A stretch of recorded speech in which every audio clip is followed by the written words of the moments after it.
Stardew Valley is a gorgeous blend of Animal Crossing and Harvest Moon, built by one guy over the course of 4 years. Let's check it out.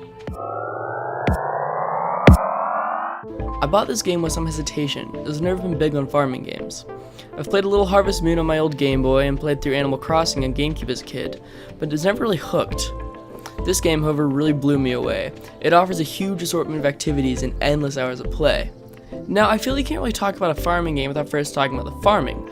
He put in a solid farming system, nothing revolutionary that you haven't seen in other games. The farming is really just kind of like the standard glue, you want to say, that holds the game together, that kind of lets you put in all these other aspects I'm going to talk about later. So, the farming. You have 4 seasons, standard obviously. Each one takes 28 in-game days. Each in-game day is going to take you about 20 minutes of playtime. There are systems in place for watering your crops automatically, but you do have to go through and do it with a watering can for several hours of play. And there are also some mechanics like scarecrows, where normally some birds can come eat your crops, but you have to place down some scarecrows so that doesn't happen. Some plants are harvested once, like turnips, but some keep on yielding crops through the entire season or even multiple seasons, such as string beans or even an apple tree if you decide to grow one of those. Normally these crops are wiped out at the end of every season, but some persist, as I was saying, like the apple trees.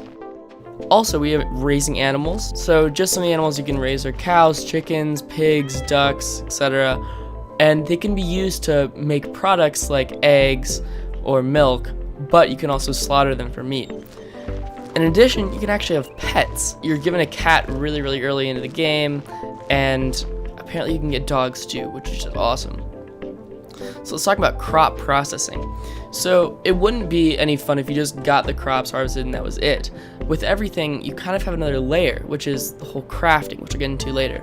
But you can basically make hops into beer, you can make eggs into mayo, fruit into jam, etc. You get the point. So another awesome part where this guy really got it right was farm customization.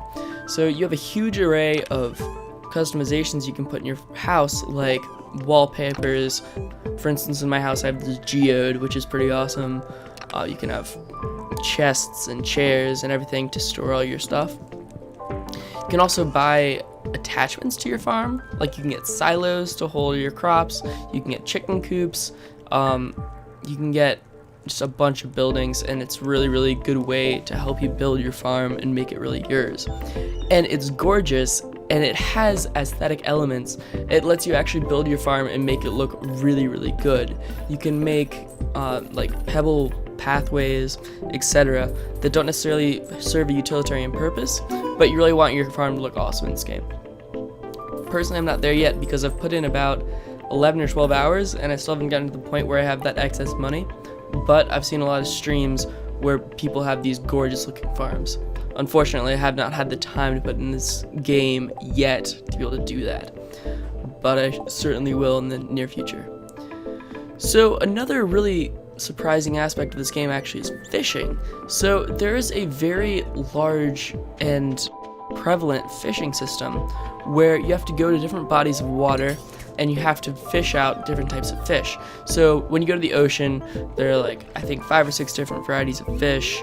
You can go from there. There are different pond fish and lake fish and river fish, etc. Fish that can only be caught at night. And these serve different purposes. You can either eat them, which I'll get into later, or you can sell them or whatever serves your purpose. And then mining and adventuring. So this is something I totally did not expect at all in this game. I hadn't really been following it up to release, but as a Harvest Moon, Animal Crossing, that sort of genre, I did not expect this. So the mining system works in a really weird way. If you're familiar with Paper Mario: The Thousand-Year Door, it has the Pit of 100 Trials, which is the best sort of analogous thing I could find to this.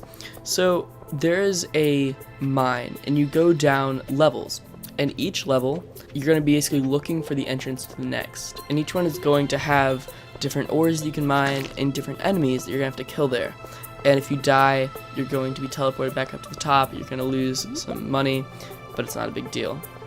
The biggest problem about dying is your progress is saved every 5 floors. And when you die, that progress is wiped out. So, now that we've talked about that, let's actually get into the crafting. So now that you've mined all this metal and now that you've gotten all these crops, you can make different machines to process it. So you can make a recycler, which recycles materials you don't need, into things like torches. You can get a furnace, which can make your ingots. You can get barrels, which turn hops into beer, etc. There are a ton of ways to progress through this game, and it does so very slowly, but also in a way that doesn't make you feel impatient about it, because there's so much to do. There's such a huge progression where there's a ton of content in this game, and it doesn't feel like you need to rush through it. And another just great thing in general, this world really feels alive. You feel like you're part of the neighborhood because the game kind of forces you into it. You have to go through your daily quests. Well, you don't have to, but there are daily quests available every day. For example, there was one that was bring, I think it was Haley seaweed. So you had to go fish up some seaweed and bring it to Haley. And this actually serves a greater purpose than just, oh, some extra gold. This game actually has marriage and children in it. So when you do nice things like bringing Haley seaweed, she actually has a little status indicator that will indicate she likes you a little bit more. And every time that you bring a girl, or if you're a girl, a boy, a gift, you get closer to being able to marry them, or just being friends with them if you're not trying to court them. But yeah, you can eventually marry these people and then actually have kids with them. I have not gotten near that far yet. I've only gotten a little bit into the process of gift giving. These are just a few things that make this game really interesting. There's a lot more that I'm not telling you guys about because I feel like you should buy this game and experience it for yourself. I don't want to spoil any surprises for anybody who wants to experience this game. But I would give this game a solid review. If you've got 15 bucks to spare and you like this sort of game, definitely pick it up. It's an awesome buy. So if you enjoyed the video, please give it a thumbs up. Tell me what you liked, tell me what you didn't like. Share it with your friends, or don't, whatever. But thank you for watching, and I will see you guys next time. Peace.